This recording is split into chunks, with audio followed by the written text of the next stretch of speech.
Please be seated, everyone. We are now ready for the case of Story County Wind versus Story County Board of Review.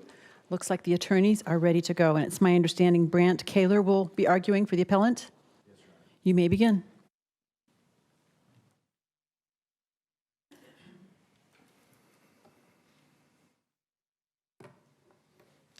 May it please the court.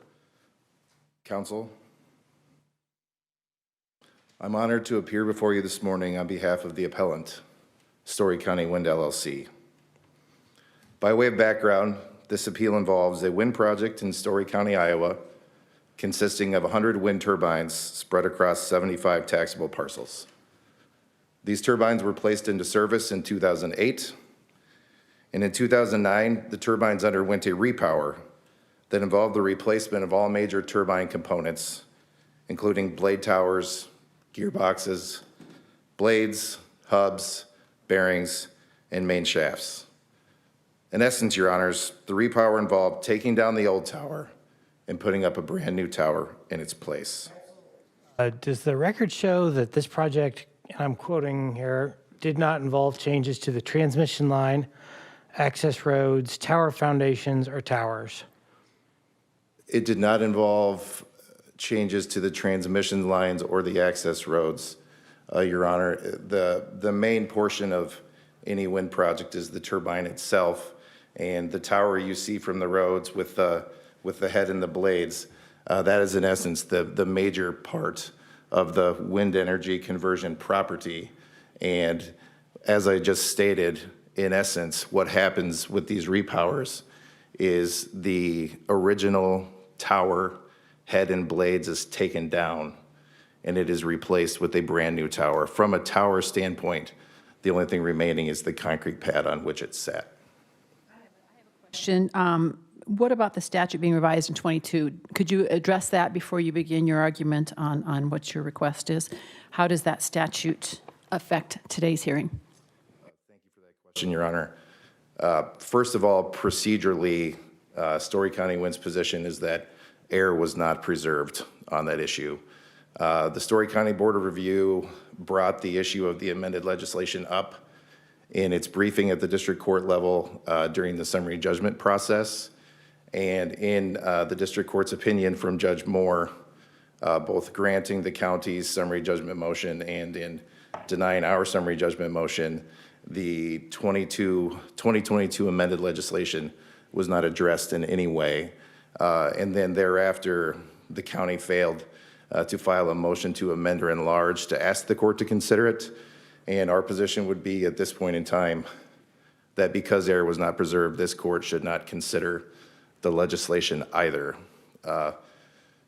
From there, Your Honor, substantively, certainly the language of the amended legislation is contrary to the position Story County Wind is taking in front of the court today. However, that statute was enacted in 2022. It was not made retroactive, and the assessment at issue in this case was January 1st, 2021. So at the time the assessment in this case was rendered, that statute was not in place. The fact that the legislature amended the statute in some ways help your interpretation. We usually assume an amendment is intended to change the statute, and if it's a change against your position, that suggests the statute in effect at the earlier time provided differently, so it supports you, right? Myself, Your Honor, I agree with you 100%.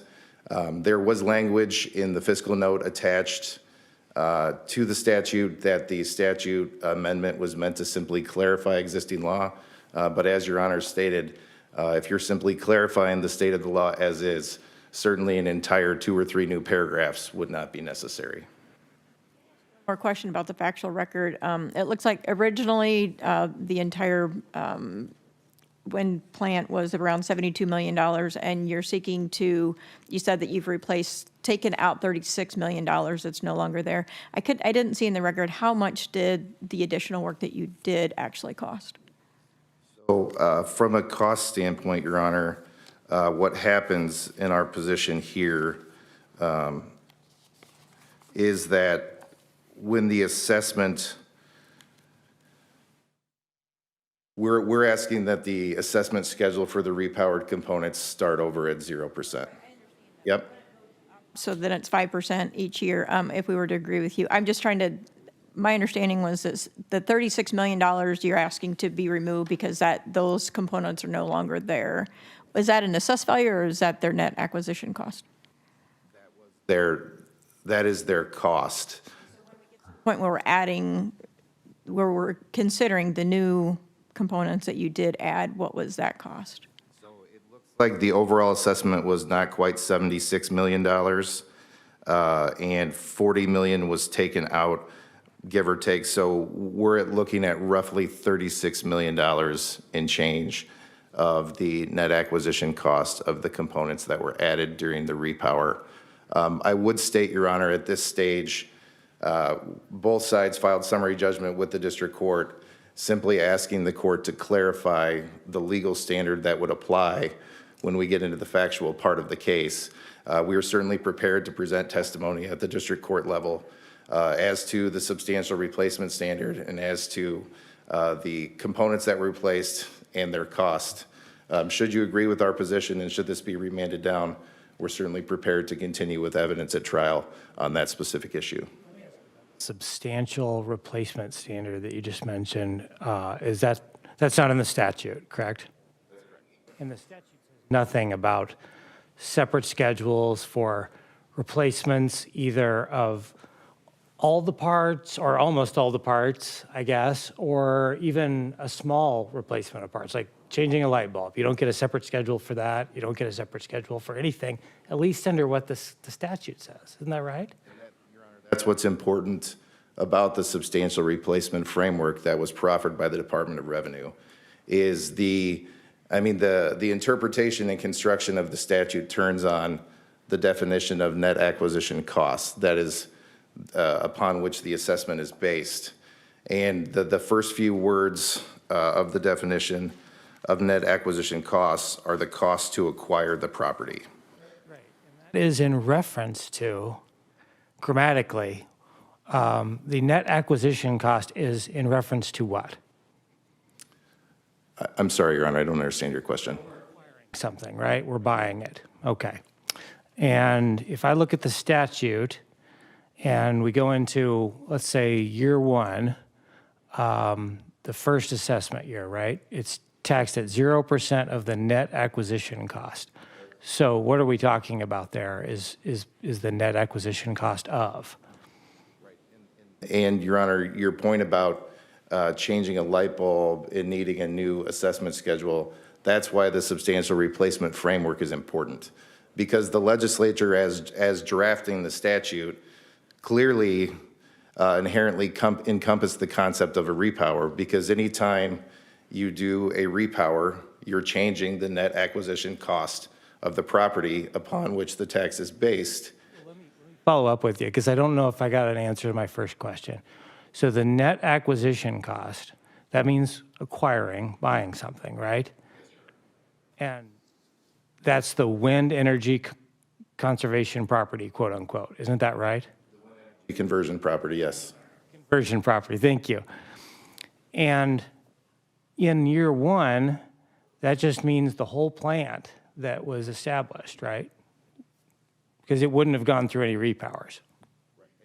In 2008, when the property was constructed and placed into service, and then thereafter, when it was first assessed, it was the cost of acquiring the property as originally constructed.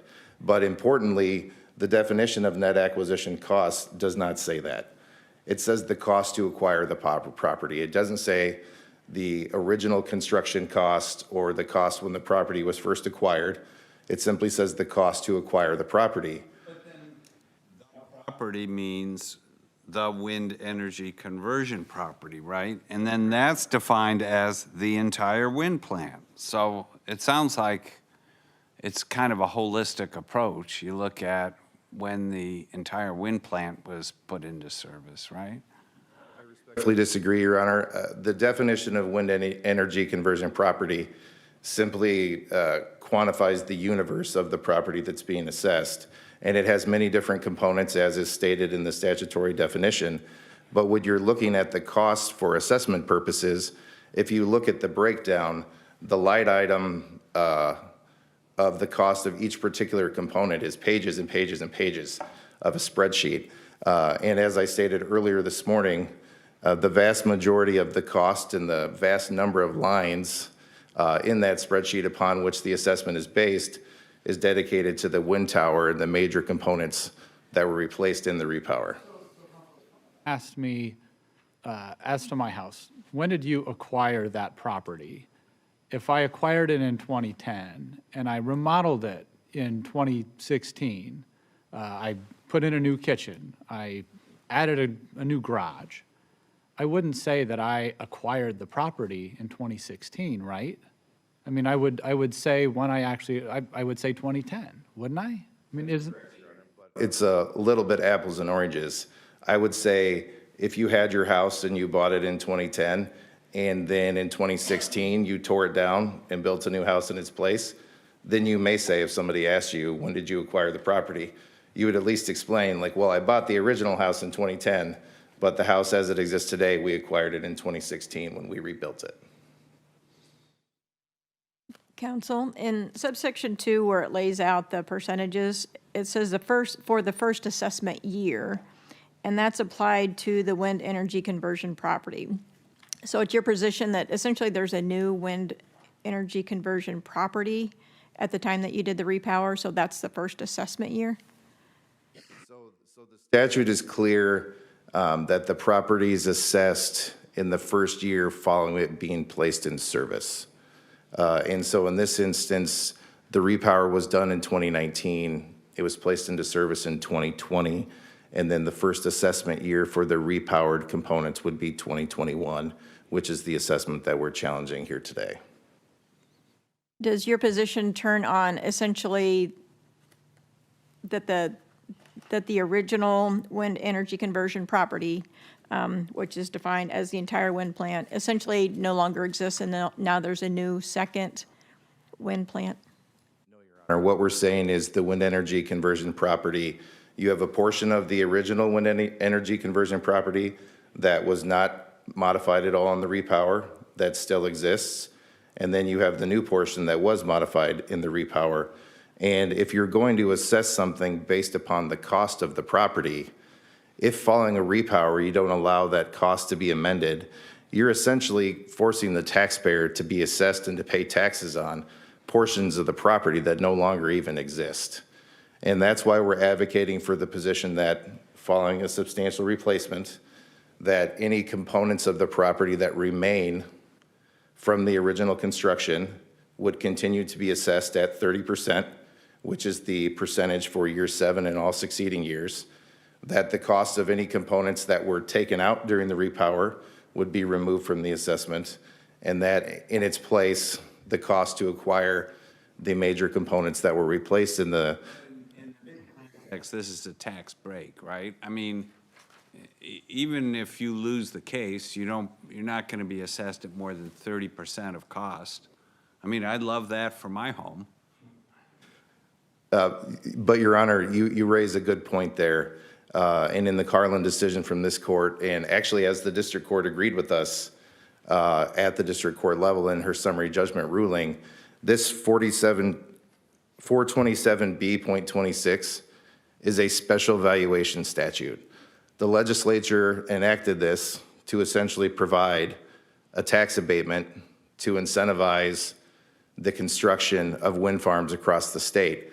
And the nice thing is, unlike most statutes, the county actually had the chance to opt in and then later opt out of this scheme. If the county decided, yes, we're essentially going to adopt this tax abatement to spur construction of wind towers in our county, and we think that it's going to be a good deal for everyone, and then the county later decides we're not getting the benefit of this that we thought we would, then they are allowed to opt out. Let me just verify one thing with you. The version of the statute that you think we should focus on, that's been effective since 1994, and then it was the one that, the version that ended effectiveness on June 30th, 2021. Is that correct? I believe that it ended effectiveness on June 30th of 2022. But yes, Your Honor, the statute that was in place from 1993 until the legislation was amended in May of 2022 is the statute that applies. And the reason is that the assessment being challenged in this case was as of January 1st, 2021, and the 1993 version was the existing law at that point in time. Thank you. Almost out of time, if I could just provide some. Well, you'll get another chance at it as the appellant. Thank you. Thank you, Your Honors. Okay, and who will be arguing first? I understand Mr. Anderson and Mr. Duden are going to take turns. Is that correct? All right, you're entitled to a total of 15 minutes, and so we've learned from experience, you keep track of time. When the timer goes off, it goes off for both of you. Go ahead.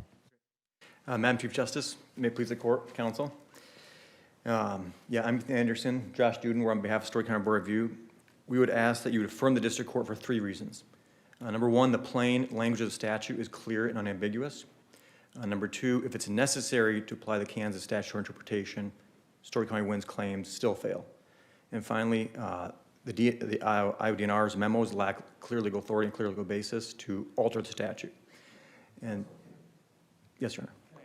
Start out where I was with counsel. I want to make sure we're talking about the right statute here because it looks like there were amendments in 2021 and also in 2022. And so do you agree that the version we're talking about is the version that was in effect from 1994 to June 30th, 2021? Your Honor. Arguing that we should take into account the subsequent legislative changes that made it clear that there are no repowered separate schedules, correct? Of course, memo recognizes that that was a clarification to existing law, but we certainly, I won't tell the court what they should or shouldn't consider. If you'd like to consider that language, feel free to, but I think we're arguing that the plain language of the statute is clear and ambiguous. 427B.26 provides no position for the basis that somehow repowering, a partial repower of an existing wind energy conversion property somehow creates an entirely new fragmented assessment schedule. The plain language of the statute doesn't support that claim. Minister, fragmented, to use your word, if you had 2 different schedules for the same wind tower? Justice Waterman, that was the district court's frustration in this case. The district court's frustration was this would be entirely unworkable and would involve contortions and unnecessary analysis. Pusher, but don't a lot of accountants track different types of characteristics of attacks on single assets all the time? Doesn't it seem like that really wouldn't be that complicated in their world? Without any basis in the legislation for substantial repairs and improvements, that's how this case began. When the assessor walked into my office and said, there's this appeal, but substantial is not in here. They're saying we need to make this change based on substantial repairs. That language does not exist in the statute. Now, It's just thinking about the idea of policy and what would be workable. I guess the legislature could have decided that providing for separate schedules for repowers was good policy, and is there any reason that they couldn't have made that determination? Your Honor, I think under Brackey, this court should resist the temptation through the interpretive tools to rewrite the text of the statute to comport with what might be a more reasonable policy result. The task of this court is to interpret 427B.26, not to improve it, not to, as Chief Justice pointed out, to add in what might be a depreciation schedule. There's no depreciation schedule in here. As Your Honor's pointed out, that there is a set schedule that's clear and unambiguous. It's what the cost of the repower. Is it added to the, so it's just never, the assessment is based on the net acquisition based on, in the cost in 2008, and it doesn't matter that, so that part of the value is never going to be taxed under your version? If I understand your question, we like to consider the what and the when. And so the what is the entire wind plant, and the when is when it's first assessed. So the value of the net acquisition cost was set at a moment in time. And that, 2009. I'm sorry. So, okay, so my question is, when they did the additional work in 2019 or 18, whenever it was, does that value ever get taxed then? Is it ever assessed? Under the current law, it's just assumed into the net acquisition cost, and the cost is, $2 million originally, and they took down half of it and replaced it. Now it costs $200 million. That $200 million is never going to get taxed because we stay with the original 70, whatever it was. double-edged sword of this legislation. As the district court pointed out, and as counsel just mentioned, counties may opt out of this legislation. But Wanted to clarify that is your understanding of how under your version of the statute, that's how it works. county opts out of the legislation, the schedule remains in effect for the remainder of the schedule.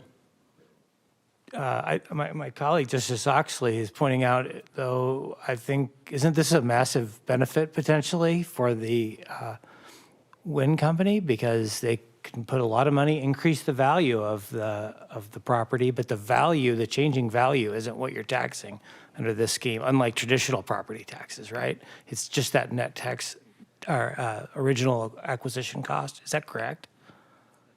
We may wish it to improve the statutory language, but we're stuck with what the law says.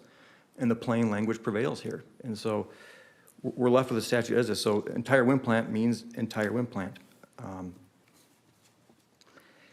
The district court, to get to your Chief Justice's question, Story County Wind's interpretation of the statute would not allow us to apply a predictable, quick, ministerial way. And that would make their reading the statute unreasonable. They're seeking to add in language to the statute that would frustrate the legitimate aims and purposes of the statute, which is to establish, as Justice Mansfield put it, a holistic approach to this. And the holistic approach is we consider the statute in context. So a fair reading of the statute in context leads to one reasonable conclusion, and that's that the inquiry is over under State v. Zacharias. The inquiry is over if the plain language of the statute is unambiguous, and we believe it is. Opposing counsel suggests that the statute is simply silent on the issue of what happens when there's a repower. And so what's your response to how the silence does not make it ambiguous? Beverage v. Alcoa, ambiguity can arise it may arise in two ways. And the first is the context of the statute, or the express language of the statute, and the second is the context of the statute. And we believe that silence doesn't necessarily always equal ambiguity. The Carlin case had some unique points to it, and one of the unique points to it was that there was an IDNR memo that said you have to use a lower value. And so that is either the market value or the value they established. So in that situation, the silence wasn't there, and so they declared that not to be ambiguous. So the law is what the law says, or you put another way, the plain language prevails. And thank you all. Let my co-counsel address the remaining points.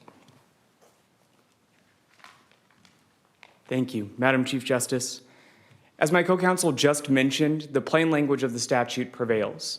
It simply doesn't include repowers as we understand it today. That's for...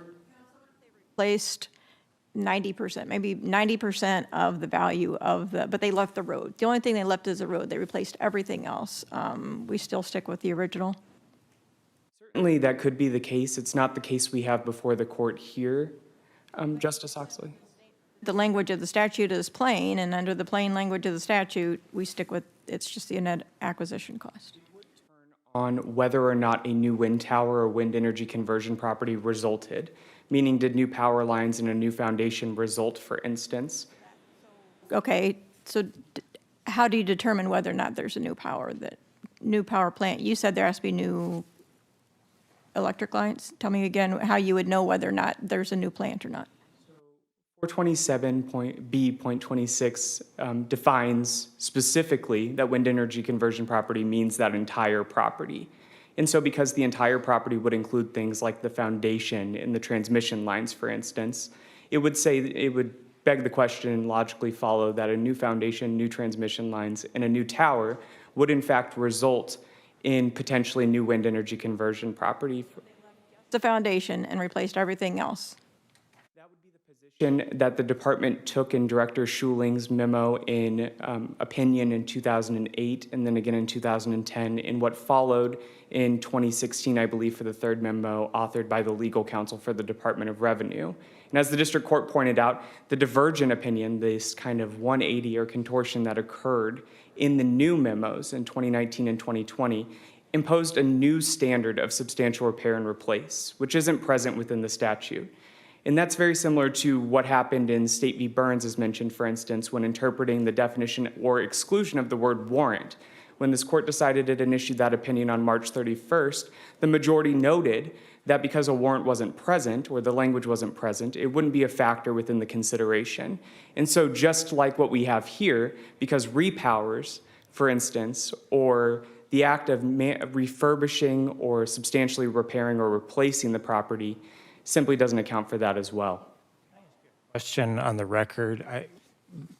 The district court at one point said that the towers themselves weren't replaced, and I did find some basis for that in the record, but your opposing counsel suggested the towers actually were replaced. I just want to make sure I have it right. Your Honor, in our opinion, the tower really is the part that stands tall. So it is the long portion that was not actually unanchored, for instance, to our knowledge. The big white tube that goes the length of the interstate pretty much when you drive alongside it was not repaired or replaced, for instance, nor was the transmission line or power line, as you noted as well. What stands to be applied here is that what's included would imply that something was excluded as well. The casus omissus here, as written about in Justice Scalia and Professor Garner's book, Reading the Law, in the interpretation of legal texts, would say that it is something so simple that it shouldn't beg a question here. And really, this is a simple case that turns on the fact that these maintenance and repair activities weren't included within the original statute, weren't accounted for.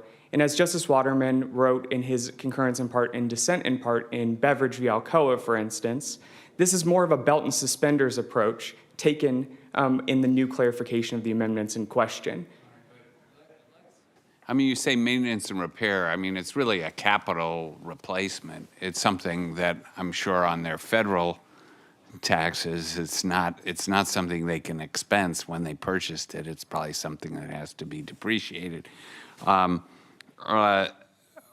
They make a point, Mr. Kahler makes a point that the word entire, which is a lot of what we've been talking about, that just is meant to indicate that you look at the net acquisition cost, you add up all the components in computing net acquisition costs. It doesn't mean that it's an all or nothing approach after that you can't have a new acquisition cost for part of it when you replace part of it. How do you respond to that? My response would be that entire means entire. And going to Justice McDermott's point earlier, if a house has a damaged roof or you live in it for a long time and it requires replacement, what starts as a roof and what ends as a roof. Here, 3 blades spanned 100 towers. What resulted after the repower were 3 blades across 100 towers. They're given a benefit, as it was pointed out earlier, for the continuity and the reliability of the statute in question. And that's what's benefiting the county as well when they adopted it. In the mouth? I apologize. If this is true, if the court were to decide that the statute does not include the repairs and it's back to the it remains at 30%, could the county opt out and just have there be no special provision for taxing, or how does that work? B.26 subsection 1B, I believe, speaks to the fact that the actual ordinance that enables it could be rescinded, but that would be after the 19th assessment year from the time that the property was first assessed. Simply put, their position also becomes difficult to apply in this instance as well, because which schedule would be used for purposes of repealing that ordinance would be an issue raised as too, meaning because they built the property in 2009, They repaired it in 2019. When did the property first come into service for purposes of the county to be able to rescind it? But this goes to the purpose of the argument itself as well, that the legislative purpose is best seen through the application of the clear text here. That is, giving a fair reading to the statute. And that's exactly what the county asks you to do today. Canon, does that help your side or theirs? If the purpose is to incentivize wind energy production, where does that take us? Certainly, Your Honor, I believe that it would benefit the Board of Review here. As the district court found, the only express benefit mentioned is the benefit for the counties and cities themselves in the enabling statute.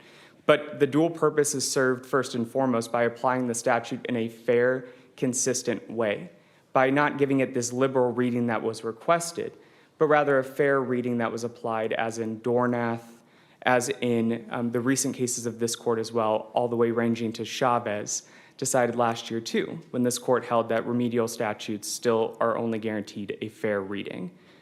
And simply put, because of this, the Board of Review asks that the court affirm the district court's holding, granting summary judgment in favor of the Board of Review. Thank you. Duden? Mr. Kahler?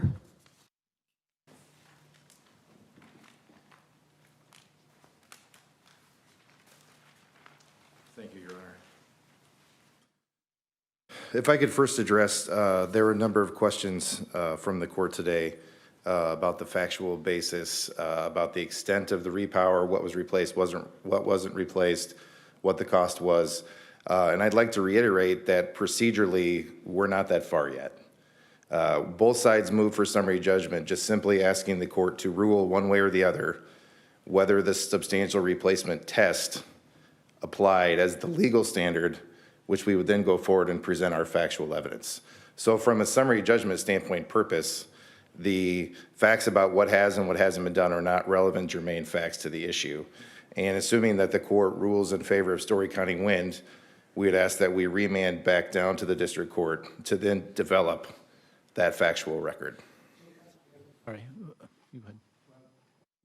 We might have the same question. The tall part, is a new tower installed, or is it simply taken down and the same original tower put back up? Or they take it down and they outfit it with all new parts. As I stated earlier today, really the only thing remaining from a tower head blade standpoint is the concrete pad upon which it sits. You're saying counsel was just wrong a minute ago when we were talking? Respectfully, with all respect to Mr. Duden, the factual record shows that he's saying only 3 blades were replaced across 100 turbines. It was all 3 blades on all 100 turbines. I picked up on that. The white tubes, which is what everybody sees. Did the white tubes remain standing and it was the guts that were changed? My understanding, Your Honor, is that the tower is taking off the concrete pad and everything above the concrete pad is replaced and a new tower put in its place. Tube. What about the white tube? Anything above the concrete, Your Honor, has been replaced. That would include the white tube. Is there a place in the record we can look to clarify this? I don't have the exact citation. Your Honor, I think you would have to look at the competing statements of facts that were submitted in support of the summary judgment motions. If your client were to take off the white tube towers and expand them 3-story size, so instead of 1 blade, there were 4 blades on them, and they made them out of gold, your client would not have to pay any more tax on it? Do I have that right? I'm not sure that I understand your question, Your Honor, but if I do understand it correctly, anything that my client replaces and puts onto the tower would be newly acquired, and the cost of that property would be factored into the assessment upon which the entire wind energy conversion property is based. The issue in this case is simply the way the statute is written. In the first year following the property being placed in service, the assessment schedule says 0%, but that increases every year by 5% up to 30%. So in the 7th year following placing the gold blades and gold tower into service, our client would be paying a tax based upon an assessment of 30% of the cost of that gold blades. Your opposing counsel just said the opposite. He said that whatever you do after the initial net acquisition cost in 2009, that's all that's ever going to be assessed. In Your Honor, I fundamentally disagree with that. As I stated in my prior argument this morning, if you hold that that's what the statute means, that means at any point in time where you have a repower or you have repair, that for all eternity, the taxpayer is going to be paying tax on the cost of property that doesn't even exist anymore. Referring to. That's what he said, is that the tax is based on the original cost of the project, regardless of what happens going forward. I think that's what you just said. I disagree with that. I say that following a substantial replacement, the overall cost of the property inherently changes, and then the assessment is based upon the cost of the replaced components in addition to the remaining components that are still there from the original construction. What he's saying is, and maybe we're going in circles, if the company, the taxpayer, substantially upgraded the facility, the wind energy conversion project, and it became substantially more expensive in terms of cost, the taxpayer isn't actually paying that. They're paying on the old, less expensive project under the board's interpretation. That is what his position is. Yes, I disagree with that 100%. But that shines a light on why their position should be found to be incorrect, is if you're going to be paying taxes based upon the cost of the property, you should be using the property as it exists, not as it was originally constructed. Quickly. Thank you. Your Honor, I appreciate your time today. As I stated previously, I would ask that this court find that the definition of net acquisition cost in the statute either inherently encompasses repowers or is ambiguous as to repowers. In either state, would ask that the court remand this back to the district court, ask the district court to utilize the substantial replacement standard set forth by the Department of Revenue and proceed for further findings on the evidence. Thank you. The case of Story County Wind versus Story County Board of Review is hereby submitted. And we'll just pause for a few minutes here, remain on the bench while the next case is getting teed up. Headland versus State of Iowa.